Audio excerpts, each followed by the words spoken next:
Lundi 6 janvier 2020, un plaisir pour moi de vous retrouver une fois encore dans ce tout premier numéro de l'année 2020.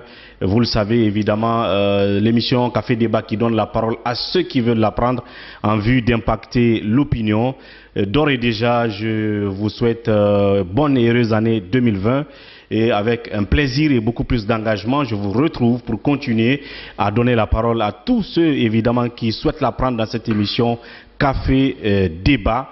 Et donc à ce titre, nous parlons évidemment de Internet, cet outil indispensable de nos jours pour tout utilisateur des NTIC et le besoin justement de la connexion de qualité, d'avoir de l'Internet un peu partout, pressant en Guinée, et c'est pour cela qu'il y a eu ce projet d'établissement de la fibre optique. Vous avez sans doute vu à certains endroits de la capitale des ouvriers creuser la terre pour y installer des câbles. Ce n'est pas forcément des câbles électriques, mais bien entendu des câbles qui doivent servir justement à l'établissement de cette fibre optique qui, à la fin, nous donnera une connexion de qualité. C'est pour cela que nous donnons la parole à celui qui en sait plus, et bien entendu, Monsieur Mami Diaby. Il est le directeur général adjoint de la Société de gestion et d'exploitation du backbone national, SOGEB, qui nous reçoit ici chez lui dans cette émission Café Débat.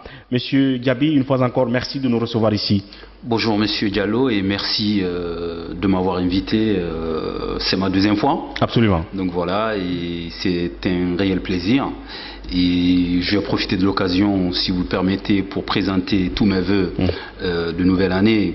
Que cette année soit une année de bonheur, de prospérité, santé pour tout le peuple de Guinée. Que la paix de Dieu soit sur le peuple de Guinée. Amen. Et que la paix règne dans notre pays. Amen. Merci. Alors, justement, vous avez dit tout à l'heure que c'est la deuxième fois qu'on vous reçoit dans cette émission. La première fois, effectivement, c'était de savoir quand est-ce que ce projet a commencé. Quel était le besoin en termes de connexion, en termes de besoin d'Internet de qualité, et jusqu'où on était à ce niveau-là. Pour la dernière fois, nous étions à plus de 90% d'établissement de la fibre optique. Aujourd'hui, c'est de savoir où est-ce qu'on en est qu'on a terminé, et quelle est la situation. Est-ce qu'on peut commencer à utiliser désormais la fibre optique dans notre pays? Alors aujourd'hui, quelle est la situation? Merci beaucoup, Monsieur Diallo. C'est vrai, vous demandez dans votre question pourquoi un tel projet, on dirait même pour un pays à économie fragile. L'établissement de la fibre optique. L'établissement de la fibre, parce que c'est un gros investissement qui a été consenti par l'État guinéen. La raison, elle est simple, c'est que quand vous prenez l'évolution des TIC, notre pays, la Guinée, était en dessous de la moyenne mondiale. Aussi, quand vous prenez les opérateurs en Guinée, aucun opérateur ne dispose d'un réseau national à large bande. Donc à fibre optique, sur toute l'étendue du territoire national, à l'exception bien évidemment de quelques faisceaux hertziens ou les hertziennes. Mais les faisceaux hertziens, ce sont des technologies qui sont limitées en termes de bande passante, en termes de capacité. C'est aussi des technologies qui sont tributaires des conditions climatiques. C'est un peu comme Canal+. Quand il commence à pleuvoir, vous perdez l'image. Donc aujourd'hui, les opérateurs ont des backbones FH, faisceaux hertziens. Déjà, je vais définir c'est quoi un backbone. La répétition est toujours pédagogique. Absolument. Alors le backbone, c'est l'anglicisme du mot technique qui veut dire simplement épine dorsale ou colonne vertébrale des réseaux. Ce que veut faire l'État guinéen, c'est de construire l'autoroute de l'information pour qu'il y ait fluidité du trafic. Donc quand je reviens sur pourquoi un tel projet, et quand vous prenez les entreprises, le secteur public, le secteur privé et l'État, même nous les utilisateurs finaux, nous sommes tous confrontés à des problèmes de goulot d'étranglement de bande passante. Quand vous commencez à surfer sur Internet, il y a des réseaux, ça rame. Absolument. La vitesse n'est pas comme celle que vous aurez souhaité. Vous, médias, par exemple, pour envoyer une image de, je sais pas moi, d'1 méga ou d'1 giga, c'est vrai qu'avec les réseaux traditionnels avant la fibre optique, c'est des téléchargements qui peuvent prendre énormément de temps et évidemment de l'argent. Pour télécharger par exemple une émission sur YouTube, voilà, ça, absolument, ça prend énormément de temps. Donc le but de tout ça, c'est d'essayer de fluidifier davantage le trafic. Et donc, il y a encore 2 mois, effectivement, nous étions à plus de 95% d'établissement de la fibre. Aujourd'hui, à date, au 31 décembre, tous les travaux de génie civil sont terminés. D'accord. Sur 4500 km. Donc l'information fraîche concernant l'établissement de la fibre optique en Guinée aujourd'hui, c'est que...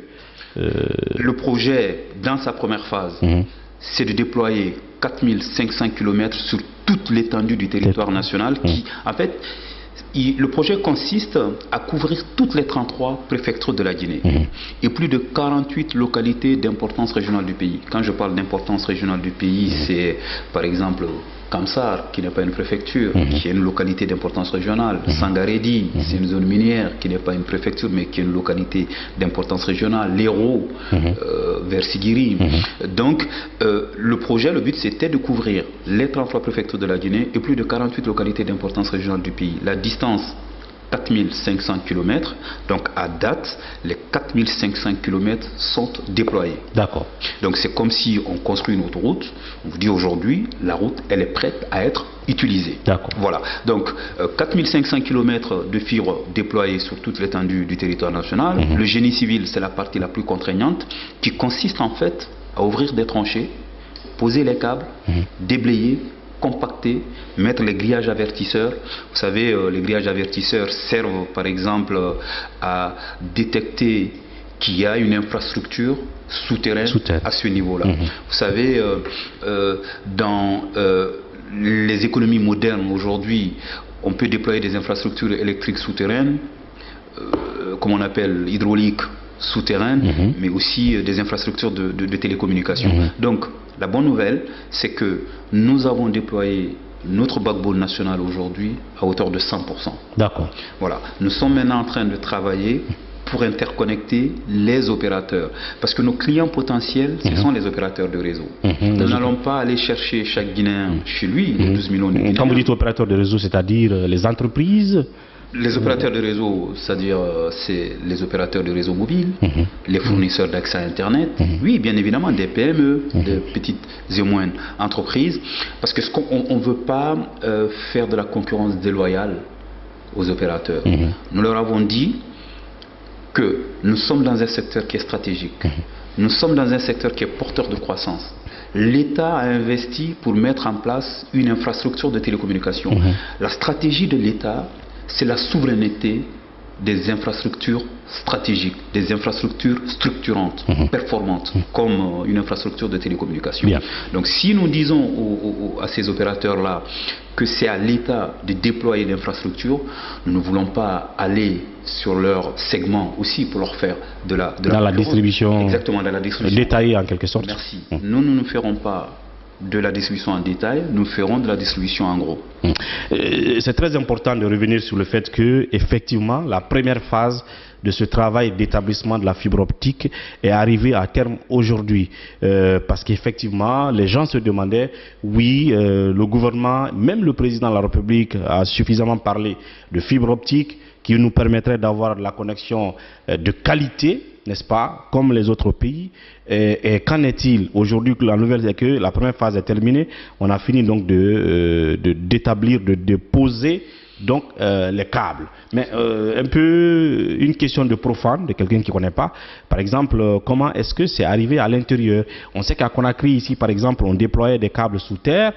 On imagine que c'est comme ça qu'on a fait pour arriver dans toutes les 33 préfectures. Ou est-ce qu'il y a des câbles presque qu'on pose sur les antennes pour arriver à l'intérieur du pays? Est-ce qu'il y a eu des difficultés dans cette phase de génie civil? Ça, c'est une très belle question, parce qu'en fait, il y a plusieurs façons de déployer de la fibre optique. On peut la déployer de façon souterraine, en effet, en aérien, via les pylônes électriques. On peut même le déployer le long des rails. D'accord.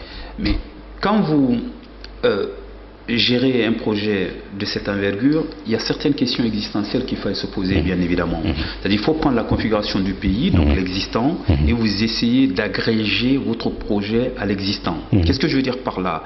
C'est-à-dire que pour déployer 4500 km, en effet, nous avons déployé un aérien sur Conakry-Mamou, parce que cette possibilité était là, sur les pylônes électriques de Garafiri. D'accord. Mais comme vous savez, Garafiri n'existe pas sur tout le territoire national. Ça aurait été tout bénéf, parce que le fait de déployer un aérien, nous avons réalisé une certaine économie d'échelle. Parce que déployer la fibre en aérien où l'infrastructure énergétique existe déjà, nous déployons à bas coût. D'accord. Voilà. Par exemple, juste pour vous donner un ordre d'idée, sur Conakry-Mamou, nous avons réalisé une économie d'échelle de 1 500 000 $. D'accord. Qui nous a permis de réinvestir pour avoir des tronçons supplémentaires. Parce que, à la base, le contrat initial c'était 4000 km. Donc, nous avons apporté un avenant à ce contrat qui nous a permis d'avoir 500 km supplémentaires. Voilà, donc nous sommes arrivés à 4500 km. Donc pour revenir à votre question, nous avons utilisé deux méthodes de déploiement du génie civil.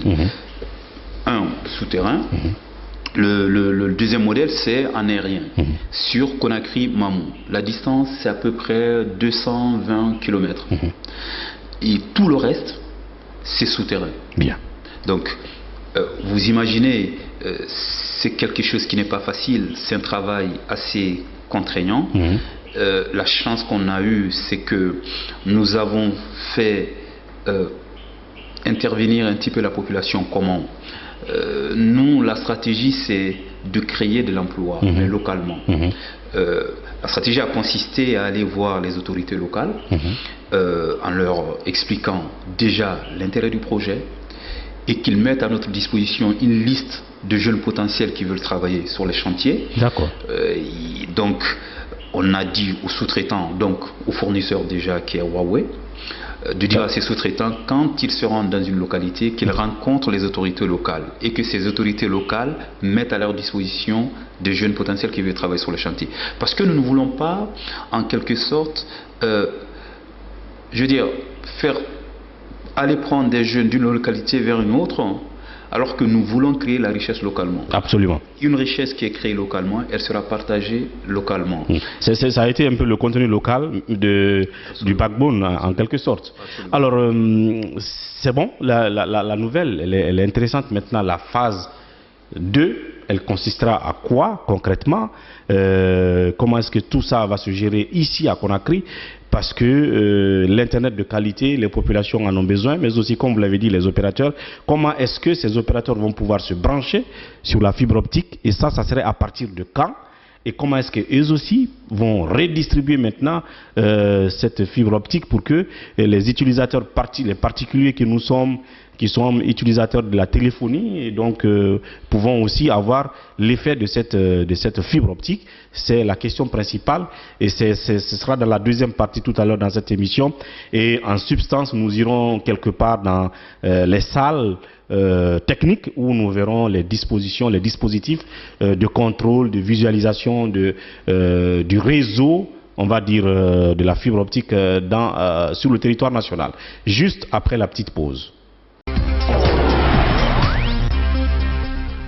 Merci donc de nous retrouver dans cette deuxième partie de Café Débat. Je l'ai dit, le premier numéro de cette année 2020, tout en continuant à vous souhaiter bonne et heureuse année. Voilà que nous parlons d'un sujet, on va dire, à portée économique, bien sûr, qui impacte aussi le développement.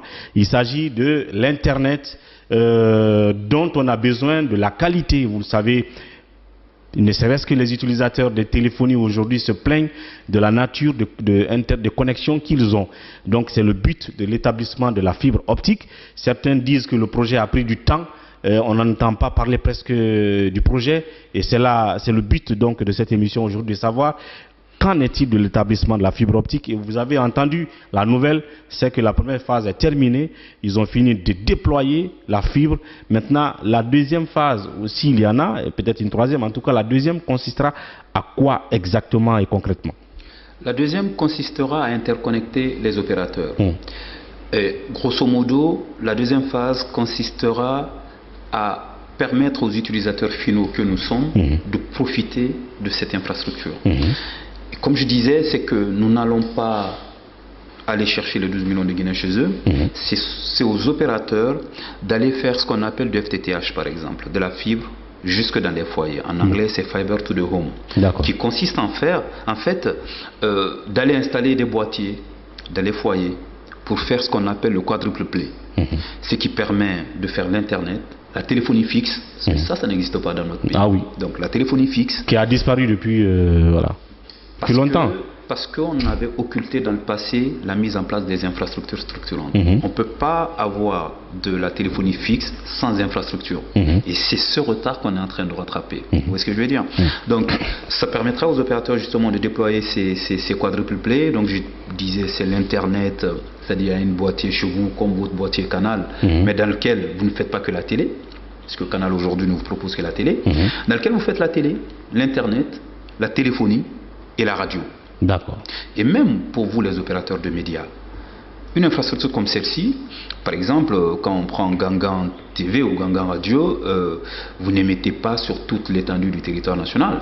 C'est dommage, vous êtes une belle radio, une belle télé, n'est-ce pas?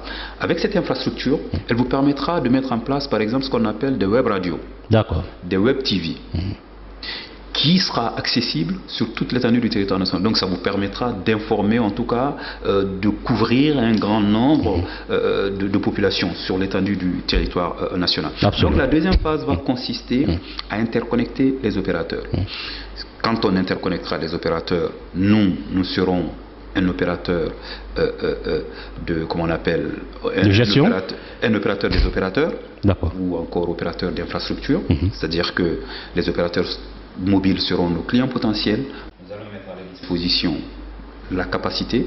Donc les sociétés de téléphonie, exactement, les fournisseurs, les PME par exemple, les industriels qui viendront se connecter à cette infrastructure pour avoir de la capacité. Juste pour vous donner un exemple terre à terre, par exemple un opérateur comme Orange, MTN ou Cellcom, je vais leur citer tous pour ne pas faire de publicité. Bien sûr. Veut par exemple 20 gigas à Mamou, à Fellosore. Vous savez, sur la colline de Mamou, tous les opérateurs ont ce qu'on appelle leur équipement MSC. C'est cet équipement en fait qui leur permet de distribuer de la capacité sur toute l'étendue du territoire national. Ils ont tous leur équipement sur la colline de Mamou. Ils disent à la SOGEB, nous voulons 20 gigas à Mamou, qu'on va distribuer à Labé, qu'on va distribuer à Kankan, qu'on va distribuer à Kindia, qu'on va distribuer à Farana, etc., etc. Et la SOGEB va configurer pour ouvrir le pipe, enfin, les vannes, pour 20 gigas. Et donc les 20 gigas vont transiter jusqu'à Mamou. Et quand l'opérateur a les 20 gigas sur son équipement, à lui de le distribuer maintenant partout où il veut. Avec justement des technologies, cette fois-ci ça peut être du FH, ça peut être aussi de la fibre. En tout cas, des technologies qui sont adaptées aux besoins de la localité. D'accord. Et donc, en parlant par exemple des sociétés de téléphonie, elles viendront acheter la capacité à la SOGEB et pour bonifier, n'est-ce pas, la qualité de leur Internet. Exactement. Qui pourrait satisfaire à l'arrivée les utilisateurs que nous sommes.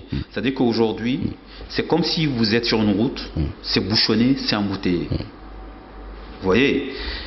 Et vous dites, nous allons construire une autoroute de 4x4 voies qui va permettre de fluidifier le trafic.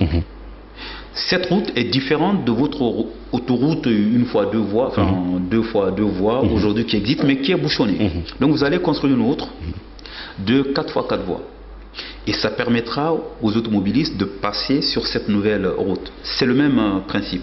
Aujourd'hui, l'infrastructure de backbone faisceau hertzien qu'ont les opérateurs, cette infrastructure est congestionnée. Et ça a des répercussions sur l'utilisateur final que nous sommes, parce que quand c'est congestionné, les informations ne vont pas, je vais dire, de façon fluide. Maintenant, nous allons augmenter la capacité. Donc, les opérateurs viendront maintenant profiter de cette nouvelle infrastructure, de cette nouvelle autoroute de l'information, pour faire passer leur capacité. Et donc, il n'y aura plus d'embouteillage, il n'y aura plus de congestion et le téléchargement. Il n'y aura pratiquement plus de plaintes, n'est-ce pas, des usagers de Internet. C'est la bonne nouvelle, mais je pense que beaucoup qui nous regardent voudraient encore savoir Mais à quand nous pouvons commencer déjà à utiliser l'effet de la fibre optique? Et sûrement ces entreprises-là se disent à quand? Est-ce qu'il y a une sorte de cérémonie de lancement, d'acquisition qui est en préparation pour savoir à telle date la fibre sera officiellement opérationnelle et les fournisseurs d'internet et les entreprises peuvent venir déjà demander ou acheter? Absolument, nous avons prévu ce qu'on appelle un workshop, c'est un séminaire où nous allons inviter tous les opérateurs, en tout cas tous nos potentiels clients, pour leur expliquer en quelque sorte, leur mettre au diapason de où nous en sommes, parce que nous leur avons déjà adressé un courrier il y a plus d'1 an, pour leur dire de se rapprocher de l'infrastructure, pour qu'on fasse le last mile, la dernière connexion. Donc déjà, les opérateurs savent grosso modo où nous en sommes, mais cette cérémonie que moi j'appellerais le pré-lancement, qui permettra en fait donc de réunir les acteurs du secteur pour faire un point de la situation. Entre-temps, nous sommes en train de tester notre infrastructure. Voilà. Maintenant, pour interconnecter les opérateurs et faire passer du trafic, il y a certains paramètres que nous-mêmes nous ne maîtrisons pas. On parle de contrat, donc c'est contractuel et ça fait intervenir aussi les opérateurs. Donc il y a beaucoup d'opérateurs qui ont commencé, certains ont même fini leurs travaux de génie civil pour se rapprocher de l'infrastructure, pour qu'on fasse la dernière connexion. Mais il faut aussi que nous optimisions nos coûts. Et ce que je veux dire par là, c'est que nous interconnections un opérateur ou 10 opérateurs, notre coût d'exploitation reste le même. C'est-à-dire que quand on met du carburant sur nos groupes électrogènes, qui est un opérateur de connecté ou 10 opérateurs de connecté, le coût d'exploitation reste le même. Donc il faudrait quand même que nous donnions un temps aux opérateurs de se mettre à niveau pour justement faire cette dernière connexion. Je vais donner des dates parce que moi je pense aussi que quand on gère des projets de cette envergure, effectivement, et que la population se pose des questions, il faut s'engager. Absolument. Et si on ne tient pas comment on appelle ces dates, mais il faut se fixer des objectifs, il faut venir leur expliquer le pourquoi aussi. Donc moi je pense que nous avons 1 mois pour tester l'infrastructure. Après, au même moment, nous interconnectons les opérateurs parce qu'il faut signer un contrat. Absolument. Et signer un contrat, c'est quand même 2 parties. Donc il y a des projets de contrat et on va discuter des niveaux de service. C'est-à-dire, par exemple, l'opérateur nous dira, nous allons nous interconnecter sur votre infrastructure, mais il ne faut pas, par exemple, que le taux de coupure dépasse 2 heures, dépasse 3 heures, dépasse 4 heures par endroit. Et donc, il faut discuter de ces contenus de tous les aspects du contrat. Dans les 3 mois à venir. Dans les 3 mois à venir, la population guinéenne devrait être capable de profiter de cette infrastructure de backbone national. Nous pensons pouvoir interconnecter les opérateurs dans les 3 prochains mois, ce qui veut dire, ça ne veut pas dire que l'infrastructure n'est pas opérationnelle, elle est opérationnelle, l'infrastructure, nous sommes en train de tester l'infrastructure pour les petits réglages, n'est-ce pas? Maintenant, les 3 mois à venir, les opérateurs auront de la capacité, pourront utiliser l'infrastructure et par ricochet proposer de la capacité à nos utilisateurs finaux. Et ici, nous sommes dans vos bureaux, je l'ai dit tout à l'heure, c'est un grand espace qui est occupé.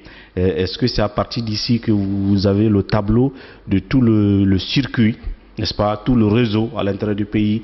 Vous avez une vue d'ensemble sur le réseau, comment vous contrôlez le réseau? J'ai dit tout à l'heure qu'on va aller dans la salle pour regarder un peu les choses.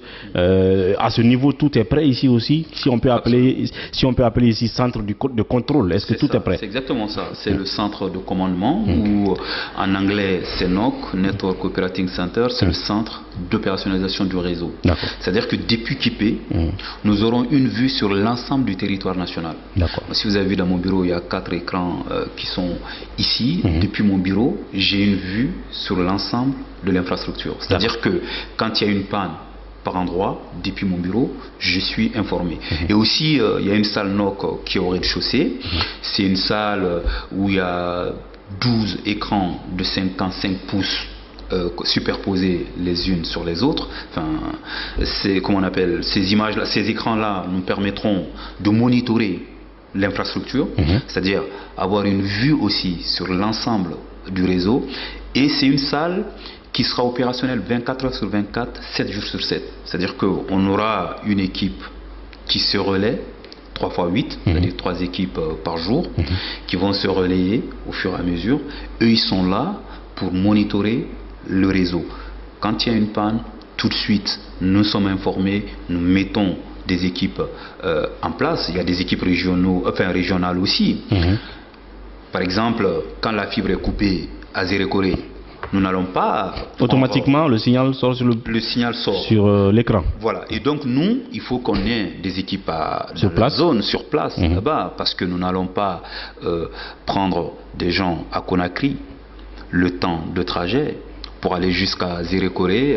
Je pense qu'en 4 heures, on ne sera pas à Zérékoré. Alors que si nous avons signé des niveaux de service avec les opérateurs où le taux de coupure ne doit pas dépasser 2 heures ou 4 heures, il faut être prêt justement pour honorer ces engagements-là envers nos potentiels clients. Donc, ici, à Kipé, c'est le centre de commandement, c'est le centre d'opérationnalisation. Nous avons une vue sur l'ensemble du réseau depuis Kipé. Voilà, une vue donc sur l'ensemble des 4500 km de fibres déroulés sur l'étendue du territoire, bien entendu, pour voir instantanément ce qui peut arriver comme dommage sur le réseau. Pour terminer sans doute en termes maintenant de retour sur investissement, d'abord quels sont ceux qui sont impliqués dans l'investissement? Est-ce que c'est le gouvernement seulement? Est-ce qu'il y a des partenaires qui sont dans la SOGEB? Et comment est-ce que ça va être rentabilisé? Au bout de combien de temps? Évidemment, calculer l'amortissement et tout et tout. La SOGEB, c'est une société anonyme, donc régie sous l'acte uniforme de l'OHADA, où le seul actionnaire est l'État guinéen. L'État guinéen. Voilà. L'infrastructure, l'entreprise appartient à l'État guinéen. En termes de financement, donc d'investissement, c'est un investissement public. L'État guinéen a consenti un prêt auprès d'Exim Bank Chine. Donc c'est un projet qui est financé à hauteur de 10% par l'État guinéen et les 90 autres pourcents, c'est un prêt auprès d'Exim Bank Chine. Remboursable sur une échéance 11 ans. Sur 11 ans. Donc 9 années de grâce, 2 années de déploiement. À partir de la 11e année, on commence à rembourser le prêt. Donc c'est un modèle qui est très bien ficelé parce que cet argent ne se trouve pas sur le compte de la Guinée. C'est une très bonne chose d'ailleurs. Nous, une fois que le fournisseur est déployé par exemple 5 km, nous faisons... Et le fournisseur c'est Huawei. D'accord. Voilà. Donc si Huawei déploie 5 km par exemple, nous réceptionnons l'ouvrage avec le bureau de contrôle, parce que l'État a engagé un bureau de contrôle français pour contrôler les travaux. Et là aussi, ça a été une très bonne chose parce que nous avons fait un peu de benchmarking dans la sous-région qui consiste à aller voir ce qui se passe ailleurs, l'adapter aux réalités de chez nous, c'est-à-dire l'appliquer chez nous et l'adapter aux réalités de chez nous. En Côte d'Ivoire, par exemple, ils ont déployé 1400 km. Ils n'avaient pas de bureau de contrôle. Ils ont déterré tous les 1400 km parce que ça ne suivait aucune norme. Par après. Ça ne suivait aucune norme, ça ne suivait aucun standard. C'est-à-dire que eux, ils ont laissé déployer. Au moment de la réception de l'infrastructure, ils ont fait appel à un bureau de contrôle français qui leur a dit mais l'infrastructure là, elle n'est pas bonne, vous ne pouvez pas le prendre. Et donc nous avons préempté. C'est-à-dire, avant même de poser un coup de pioche, nous avons intégré le bureau de contrôle qui travaille avec nous. Donc, quand le bureau de contrôle et la SOGEB valident les travaux de Huawei, nous remontons à notre ministère de tutelle qui valide, qui à son tour le remonte au grand projet. Parce que comme vous savez, c'est la loi pour chaque investissement de plus d'1 milliard, à partir d'1 milliard de francs guinéens, les grands projets sont de facto maîtres d'œuvre. Donc, les grands projets aussi valident. Et les grands projets envoient au ministère de l'économie et des finances, qui est l'ordonnateur de l'État, qui engage l'État. Le ministère de l'économie et des finances aussi valide. Une fois que toutes ces 4 validations ont été effectuées, le ministère de l'économie et des finances envoie le dossier à Exim Bank Chine, qui paye directement Huawei. Je ne sais pas si vous voyez... le processus... Donc le processus est très bien moulé. Et moi, c'est un modèle qu'il va falloir dupliquer dans pas mal de projets. Dans pas mal de domaines, dans pas mal de projets chez nous. Et c'est quelque chose qui a marché avec le backbone, avec Caleta, je crois que c'est le même process. Swapiti, c'est le même process. Donc c'est des projets forcément qui ne peuvent que réussir, qui ne peuvent arriver à terme en fait. Parce que, je veux dire, ils ne souffriront aucun problème effectivement de financement ou de retard de paiement, enfin, etc., etc. Voilà. Et j'avoue que ce projet d'établissement de fibre optique devrait être suivi de bout en bout, évidemment, que nous devons être présents ici quand il sera question officiellement de l'annoncer à la population et d'ouvrir les lieux aux potentiels opérateurs de cette fibre optique. Et sans doute vous avez des images déjà du centre de contrôle en arrière-plan que vous voyez. Et pour terminer peut-être là-dessus, le dernier mot à l'endroit, certes, de ces opérateurs potentiels, mais aussi des citoyens en finale qui vont utiliser l'effet de cette fibre optique en termes de qualité d'Internet. Parce qu'aujourd'hui, franchement, on souffre de ça. Ça, il faut le dire, hein, surtout les utilisateurs de téléphonie. Peut-être que les entreprises, elles ont certaines capacités qui leur permettent, mais les simples utilisateurs de téléphone, quand vous êtes en train de chatter, quand vous êtes en train de regarder une petite vidéo, alors les gens se plaignent, vraiment, le réseau est bad, il est mauvais. Donc, enfin, c'est tout ça que ça va résoudre. Moi, je comprends. C'est normal que la population soit exigeante. Mais ce que je puis dire, moi j'ai eu la chance, sincèrement, de travailler sur les réseaux de la sous-région. Je ne vais pas faire du nationalisme exacerbé, mais à technologie égale, notre pays n'a rien à envier au pays de la sous-région. Déjà à ce stade. Tout ce que je dis est vérifiable. À technologie égale, la Guinée n'a rien à envier de ses voisins. Moi j'ai suivi, tout dernièrement j'ai été interpellé sur une émission qui est passée sur Canal où on plaçait la Guinée parmi les 3 pays où la connexion est la plus mauvaise. D'accord. Nous, on a contesté cette étude. Sincèrement, on a contesté cette étude parce que, vous savez, il faut comparer ce qui est comparable. Et aussi, ces genres d'études... Et vous avez pu convaincre que c'était le contraire de ce qu'on... Ça a même été écrit. Parce que quand vous faites des études comme celle-ci, je veux dire... ça fait appel quand même à 3, je veux dire, il y a 3, il faut se placer sous 3 angles. Le premier angle, c'est sous un angle de questionnement, c'est-à-dire les tests ont été effectués dans quelles conditions, quels sont les paramètres qui ont été pris en compte, dans quelles conditions les tests ont été effectués, est-ce qu'ils sont venus en Guinée, par exemple, à quel moment de la journée on a fait des tests. Ça, ce sont un ensemble de paramètres qu'il faut tenir compte. Ça, c'est la première chose. La deuxième chose aussi, le deuxième angle sur lequel il faut se placer, c'est sous un angle de lucidité. Le meilleur indicateur, c'est le ressenti de la population, ce qu'on appelle le end-user experience. C'est ce que vous disiez tout à l'heure dans votre question. C'est vrai qu'un certain nombre de nos concitoyens considèrent que la qualité des réseaux est mauvaise. Donc c'est le meilleur indicateur. Mais la réponse à cela, c'est de dire à nos concitoyens que dans le passé, nous avons sapé la mise en place des infrastructures structurantes et performantes. Juste pour vous donner un exemple, M. Diallo, le câble sous-marin devrait atterrir en Guinée depuis 1975. Moi, je n'étais pas encore... Le câble sous-marin a atterri en Guinée en 2013. Donc, le câble sous-marin à la Guilab, c'est ce qui a ouvert la fenêtre de la Guinée à la capacité internationale à l'Internet. Donc, nous avons pris du retard, c'est vrai, mais nous sommes en train de résorber ce retard-là. Comme disait son Excellence, Monsieur le Président de la République, il dit que si l'Internet existe à Conakry, il faut que l'Internet existe sur toute l'étendue du territoire national. Et aussi, pour finir là-dessus, il avait accordé une interview à vos collègues de BBC lors du Forum économique de Davos, où le président de la République disait en fait que l'Afrique avait raté les 3 premières révolutions et qu'il ne fallait pas rater la 4e révolution qui est celle de l'économie numérique. Moi, je pense qu'il a tout compris. Parce que nous sommes dans la mondialisation, nous sommes dans la globalisation, où tous les processus sont interdépendants. Donc, il faut dire au peuple de Guinée que il n'y avait pas des infrastructures de télécommunication. Aujourd'hui, nous avons mis en place ces infrastructures de télécommunication. L'impact, c'est quoi? C'est effectivement la fluidité du trafic, c'est enrichir la vie des Guinéens à travers les TIC. Aujourd'hui, vous pouvez dans votre bureau acheter votre vignette via Orange Money, donc dématérialiser notre économie en quelque sorte. La base de tout ça, c'est cela.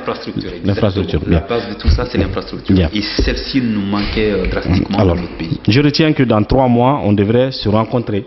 Absolument. Pour parler encore de fibre optique. Absolument. Inch'Allah. Pour parler cette fois-ci de la qualité de ressenti de la population, parce que ça trouvera que la population est en train de profiter de leur infrastructure. Voilà. Donc pratiquement dans 3 mois, nous serons de nouveau avec M. Mami Diaby, DGA de la Société de gestion et d'exploitation du backbone national. Il s'agit bien sûr de Internet sur base de fibre optique. Merci de nous avoir reçus une fois encore. Bonne année à vous. Merci, M. Diallo. Bonne heureuse année. À très bientôt. Merci beaucoup. Voilà, à vous, c'était tout pour cette émission, la première bien sûr de cette année 2020. Merci de votre attention. À demain pour un autre numéro. D'ici là, prenez soin de vous et au revoir.